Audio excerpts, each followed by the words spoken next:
السلام عليكم ورحمة الله وبركاته. يا أخواني، فرصة كبيرة ولا تقدر بثمن. مكتبة العبيكان الآن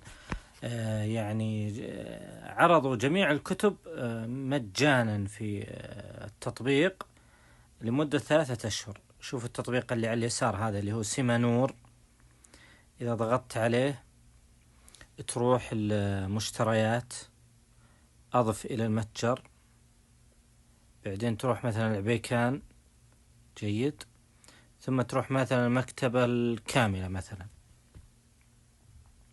شوف الكتب هذه كلها مجانا، كلها تحملها بصيغة PDF، يعني نسخة موافقة للمطبوع. يعني نأخذ مثال، مثلا طبعا كتب كثيرة، في كتب سياسية وفكرية وشرعية ويعني علوم دنيوية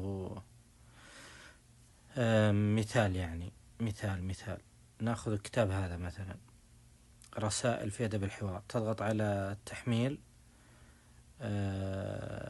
إذا فتحت الكتاب، شوف فتح، تتصفح الكتاب نسخة موافقة للمطبوع.